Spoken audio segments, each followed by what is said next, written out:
Fala galera, tudo bem com vocês? Pessoal, vamos continuar nossa leitura bíblica em um ano. Estamos na 14ª semana, sexto dia. E para o sexto dia da 14ª semana, a gente vai ler o quê? Josué, capítulo 6, capítulo 7 e também Atos, capítulo 8. Beleza? Deus, obrigado por esse dia, obrigado pelo teu amor, graça, bondade, misericórdia, fidelidade. Deus, o Senhor é bom. Obrigado porque a tua bondade nos conduz ao arrependimento. Senhor, renova suas misericórdias sobre nós a cada manhã e é um novo dia. É um novo dia, Pai. Eu quero em nome de Jesus declarar as suas bênçãos, a sua graça, o seu favor sobre cada um de nós, Pai. Em nome de Jesus eu te agradeço pela leitura da sua palavra. Obrigado porque o Senhor nos deixou esse tesouro de valor inestimável, Pai, para que a gente possa viver uma vida reta, íntegra diante do Senhor, Pai. Que a tua palavra nos ensine algo nesse dia, Pai, nessa leitura, que a tua palavra penetre no nosso coração de uma maneira muito especial, em nome de Jesus. Amém. Glória a Deus. Josué, capítulo 6. Jericó estava completamente fechada por causa dos israelitas. Ninguém saía nem entrava. Então o Senhor disse a Josué: Saiba que entreguei nas suas mãos Jericó, seu rei e seus homens de guerra. Marche uma vez ao redor da cidade com todos os homens armados. Faça isso durante 6 dias. 7 sacerdotes levarão cada um uma trombeta de chifre de carneiro à frente da arca. No 7º dia, marchem todos 7 vezes ao redor da cidade e os sacerdotes toquem as trombetas. Quando as trombetas soarem um longo toque, todo o povo dará um forte grito. O muro da cidade cairá e o povo atacará cada um o lugar onde estiver. Josué, filho de Num, chamou os sacerdotes e lhes disse: Levem a arca da aliança do Senhor. 7 de vocês levarão trombetas à frente à arca. E ordenou ao povo: Avancem e marchem ao redor da cidade. Os soldados armados irão à frente da arca do Senhor. Quando Josué terminou de falar ao povo, os 7 sacerdotes que levavam suas trombetas perante o Senhor saíram à frente, tocando as trombetas, e a arca da aliança do Senhor ia atrás deles. Os soldados armados marchavam à frente dos sacerdotes que tocavam as trombetas, e o restante dos soldados seguia a arca. Durante todo o tempo tocavam-se as trombetas. Mas Josué tinha ordenado ao povo: Não deem o brado de guerra, não levantem voz, não digam palavra alguma até o dia que eu ordenar. Então vocês gritarão. Assim se fez a arca do Senhor rodear a cidade, dando uma volta em torno dela. Então o povo voltou para o acampamento, onde passou a noite. Josué levantou-se na manhã seguinte, e os sacerdotes levaram a arca do Senhor. Os 7 sacerdotes levaram as trombetas adiante da arca do Senhor, tocando as trombetas. Os homens armados iam à frente deles, e o restante dos soldados seguia a arca, enquanto as trombetas tocavam continuamente. No 2º dia, também rodearam a cidade uma vez e voltaram para o acampamento. Durante 6 dias repetiram aquela ação. No 7º dia, levantaram-se ao romper da manhã e marcharam da mesma maneira, 7 vezes ao redor da cidade. Foi apenas nesse dia que rodearam a cidade 7 vezes. Na 7ª vez, quando os sacerdotes deram o toque da trombeta, Josué ordenou ao povo: Gritem, o Senhor entregou a cidade a vocês. A cidade, com tudo o que nela existia, será consagrada ao Senhor para destruição. Somente a prostituta Raabe e todos os que estão com ela em sua casa serão poupados, pois ela escondeu os espiões que enviamos. Mas fiquem longe das coisas consagradas, não se apossem de nenhuma delas para que não sejam destruídos. Do contrário, trarão destruição e desgraça ao acampamento de Israel. Toda a prata, todo o ouro e todos os utensílios de bronze e de ferro são sagrados e pertencem ao Senhor e deverão ser levados para o seu tesouro. Quando soaram as trombetas, o povo gritou. Ao som das trombetas e do forte grito, o muro caiu. Cada um atacou do lugar onde estava e tomaram a cidade. Consagraram a cidade ao Senhor, destruindo a fio de espada homens, mulheres, jovens, velhos, bois, ovelhas, jumentos, todos os seres vivos que nela havia. Josué disse aos 2 homens que tinham espionado a terra: entrem na casa da prostituta Raabe e tirem-na de lá com todos os seus parentes, conforme o juramento que fizeram a ela. Então os jovens que tinham espionado a cidade entraram e trouxeram Raabe, seu pai, sua mãe, seus irmãos e todos os seus parentes. Tiraram de lá todos os da sua família e os deixaram no local fora do acampamento de Israel. Depois incendiaram a cidade inteira e tudo o que nela havia, mas entregaram a prata, o ouro e os utensílios de bronze e de ferro ao tesouro do santuário do Senhor. E Josué poupou a prostituta Raabe, a sua família e todos os seus pertences, pois ela escondeu os homens que Josué tinha enviado a Jericó como espiões. E Raabe vive entre os israelitas até hoje. Naquela ocasião, Josué pronunciou este juramento solene: maldito seja diante do Senhor o homem que reconstruir a cidade de Jericó. Ao preço de seu filho mais velho lançará os alicerces da cidade, ao preço de seu filho mais novo fará as suas portas. Assim o Senhor esteve com Josué, cuja fama espalhou-se por toda a região. Josué capítulo 7. Mas os israelitas foram infiéis com relação às coisas consagradas.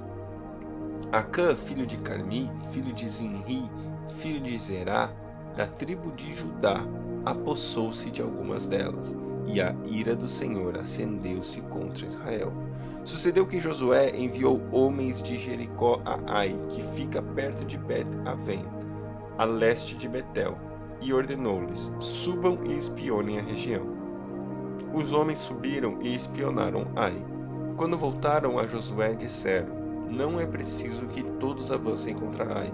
Envie uns 2 ou 3 mil homens para atacá-lo. Não canse todo o exército, pois são poucos. Por isso, cerca de 3 mil homens atacaram a cidade, mas os homens de Ai os puseram em fuga, chegando a matar 36 deles. Eles perseguiram os israelitas desde a porta da cidade até Sebarim e os feriram na descida. Diante disso, o povo desanimou-se completamente. Então Josué, com as autoridades de Israel, rasgou as vestes, prostrou-se com o rosto em terra diante do Senhor, cobrindo de terra a cabeça, e ali permaneceu até a tarde. Disse então Josué: soberano Senhor, por que fizeste esse povo atravessar o Jordão? Foi para nos entregar nas mãos dos amorreus e nos destruir? Antes nos contentássemos em continuar do outro lado do Jordão. Que poderei dizer, Senhor? Por que poderei dizer, Senhor, agora que Israel foi derrotado por seus inimigos? Os cananeus e os demais habitantes desta terra saberão disso, nos cercarão e eliminarão o nosso nome da terra. Que farás, então, pelo teu grande nome? E o Senhor disse a Josué: levante-se, porque você está aí prostrado? Israel pecou, violou a aliança que lhe ordenei, apossou-se de coisas consagradas, roubou-as e escondeu-as e colocou junto dos seus bens. Por isso os israelitas não conseguiram resistir aos inimigos. Fogem deles porque se tornaram merecedores da sua destruição. Não estarei mais com vocês se não destruírem do meio de vocês o que foi consagrado à destruição. Vá, santifique o povo. Diga-lhes: santifiquem-se para amanhã, pois assim diz o Senhor, o Deus de Israel: há coisas consagradas à destruição no meio de vocês, ó Israel. Vocês não conseguirão resistir aos seus inimigos enquanto não as retirarem. Apresentem-se de manhã, uma tribo de cada vez. A tribo que o Senhor escolher virá à frente, um clã de cada vez. O clã que o Senhor escolher virá à frente, uma família de cada vez. E a família que o Senhor escolher virá à frente, um homem de cada vez. Aquele que for pego com as coisas consagradas será queimado no fogo com tudo que lhe pertence. Violou a aliança do Senhor e cometeu loucura em Israel. Na manhã seguinte, Josué mandou os israelitas virem à frente segundo as suas tribos, e Judá foi a escolhida. Os clãs de Judá vieram à frente e ele escolheu os Zerafitas. O clã dos Zerafitas vieram à frente, família por família, e foi escolhido o Zinri. Josué fez a família de Zinri ir à frente, homem por homem. Acã, filho de Carni, filho de Zinri, filho de Zerá, da tribo de Judá, foi o escolhido. Então Josué disse a Acã: meu filho, para a glória do Senhor, o Deus de Israel, diga a verdade. Conte-me o que você fez, não me esconda nada. Acã respondeu: é verdade que pequei contra o Senhor, o Deus de Israel. O que fiz foi o seguinte: quando vi entre os homens despojos de uma bela capa feita na Babilônia, 2 quilos e 400 gramas de prata e uma barra de ouro de 600 gramas, eu os cobicei e me apossei deles. Estão escondidos no chão da minha tenda com prata por baixo. Josué enviou alguns homens que correram à tenda de Acã. Lá estavam escondidas as coisas com prata por baixo. Retiraram-nas da tenda e as levaram a Josué e a todos os israelitas, e os puseram perante o Senhor. Então Josué, com todo Israel, levou Acã, bisneto de Zerá, a prata, a capa, a barra de ouro, os seus filhos e suas filhas, seus bois, seus jumentos, suas ovelhas, sua tenda e tudo o que lhe pertencia ao vale de Acor. Disse Josué: por que você nos causou esta desgraça? Hoje o Senhor causará a sua desgraça. E todo Israel o apedrejou, e depois apedrejou também os seus, e queimou tudo e todos eles no fogo. Sobre Acã ergueram um grande monte de pedras, que existe até hoje. Então o Senhor se afastou do fogo da sua ira, e por isso foi dado àquele lugar o nome de Vale do Acor, nome que está lá até hoje. Uau, esse texto é muito forte. E ele fala muito do corpo para mim, fala muito do corpo de Cristo, sabe?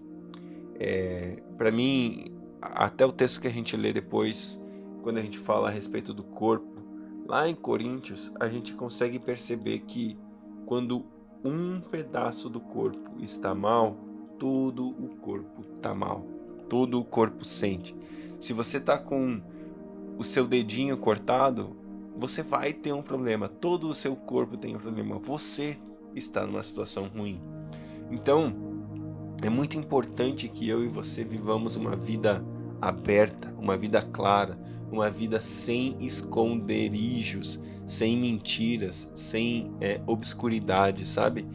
Essa é uma das coisas mais lindas e fundamentais de estarmos em igreja, estarmos no corpo, porque dessa maneira a gente pode ser transparente, a gente pode ter a nossa vida aberta diante da igreja, diante dos nossos amigos, diante dos nossos irmãos, porque ao mesmo tempo que eu estou dizendo que se você tem um problema, se você tem um pecado, se você tem algo que você precisa curar, existe aqui um corpo que quer você curado.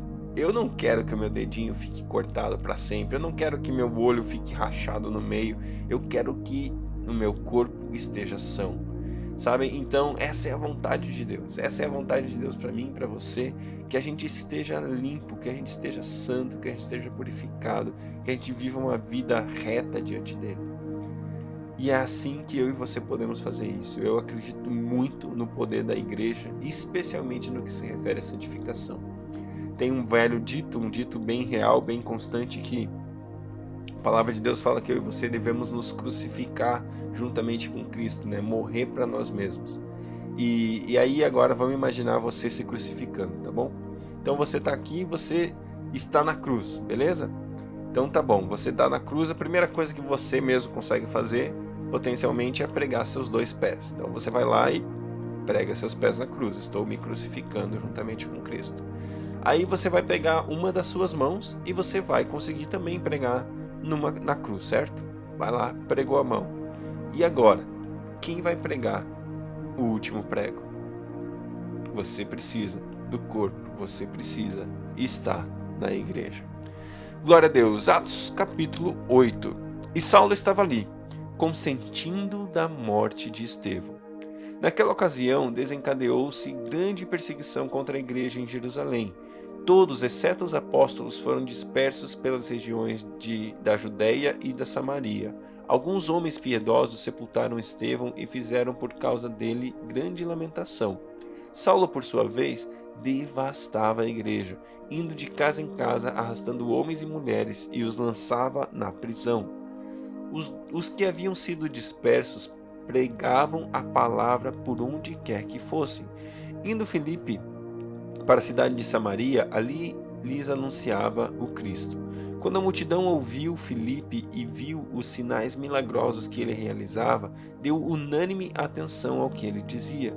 Os espíritos imundos saíam de muitos, dando gritos, e muitos paralíticos e mancos foram curados. Assim houve grande alegria naquela cidade. Um homem chamado Simão vinha praticando feitiçaria durante algum tempo naquela cidade, impressionando todo o povo de Samaria. Ele se dizia muito importante, e todo o povo, do mais simples ao mais rico, dava-lhe atenção e exclamava: "Este homem é o poder divino conhecido como grande poder."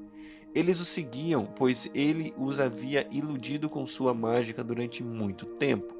No entanto, quando Filipe lhes pregou as boas novas do reino de Deus e do nome de Jesus Cristo, creram nele e foram batizados, tanto os homens como mulheres. O próprio Simão também creu e foi batizado, e seguia Filipe por toda parte, observando maravilhado os grandes sinais e milagres que eram realizados. Os apóstolos em Jerusalém, ouvindo que Samaria havia aceitado a palavra de Deus, enviaram para lá Pedro e João. Estes, ao chegarem, oraram para que eles recebessem o Espírito Santo, pois o Espírito Santo ainda não havia descido sobre nenhum deles, tinham apenas sido batizados em nome do Senhor Jesus. Então Pedro e João lhes impuseram as mãos e eles receberam o Espírito Santo. Vendo Simão que o Espírito era dado com a imposição das mãos dos apóstolos, ofereceu-lhes dinheiro e disse-lhe: "Dê-me também esse poder para que a pessoa sobre quem eu puser as mãos receba o Espírito Santo." Pedro respondeu: "Pereça com você o seu dinheiro. Você pensa que pode comprar o dom de Deus com dinheiro? Você não tem parte nem direito algum nesse ministério, porque o seu coração não é reto diante de Deus. Arrependa-se dessa maldade e ore ao Senhor. Talvez Ele perdoe tal pensamento do seu coração, pois vejo que você está cheio de amargura e preso pelo pecado." Simão, porém, respondeu: "Orem vocês ao Senhor por mim, para que não me aconteça nada do que vocês disseram." Tendo testemunhado e proclamado a palavra do Senhor, Pedro e João voltaram a Jerusalém, pregando o evangelho em muitos povoados samaritanos. Um anjo do Senhor disse a Filipe: "Vá para o sul, para a estrada deserta que desce de Jerusalém a Gaza." Ele se levantou e partiu.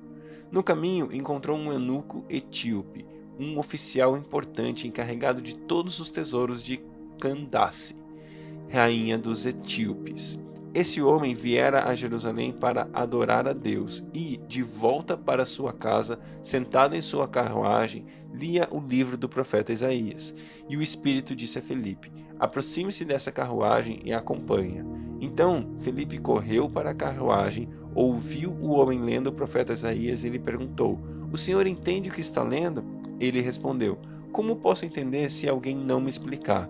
Assim convidou Filipe para subir e sentar-se ao seu lado. O eunuco estava lendo esta passagem da Escritura: "Ele foi levado como ovelha para o matadouro, e como cordeiro mudo diante do tosqueador, ele não abriu sua boca. Em sua humilhação foi privado de justiça. Quem pode falar aos seus descendentes? Pois a sua vida foi tirada da terra."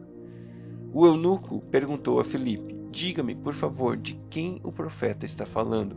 De si mesmo ou de outro?" Então, Filipe, começando com aquela passagem da Escritura, anunciou-lhe as boas novas de Jesus. Prosseguindo pela estrada, chegaram a um lugar onde havia água. O eunuco disse: "Olhe, há água aqui. O que me impede de ser batizado?" Disse Filipe: "Você pode, se crê de todo o coração." O eunuco respondeu: "Creio que Jesus Cristo é o Filho de Deus." Assim, deu a ordem para parar a carruagem. Então Filipe e o eunuco desceram à água e Filipe o batizou. Quando saíram da água, o Espírito do Senhor arrebatou Filipe repentinamente. O eunuco não o viu mais e, cheio de alegria, seguiu seu caminho.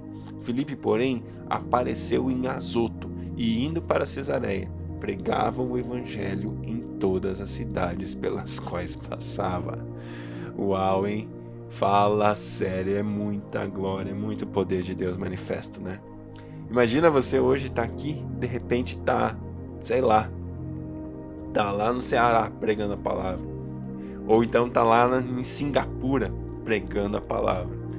O que me admira muito nessas histórias que a gente lê no livro de Atos é que não existia nada que segurasse os discípulos. Não existia nada, sabe? Não existia uma preocupação, não existia preocupação da vida, não existia apego às coisas desse mundo. Eles podiam estar aqui, de repente eram levados pelo Espírito Santo para lá, de repente voltavam para outra cidade, de repente eles eram totalmente livres das coisas desse mundo, das coisas deles mesmos, né? Eles não viviam para si. E aí o Espírito Santo falava, levanta, e Filipe levantava e ia. O Espírito Santo tomava o cara e levava para outro lugar, e ele estava lá feliz levando a palavra de Deus. Que o meu coração e teu coração possa ser desapegado de alguma maneira, que a gente consiga viver uma vida que vá além das coisas que possuímos e possa ser uma vida focada em ser aquilo que Jesus nos pediu para que fôssemos. Amém? Deus abençoe o seu dia e até amanhã.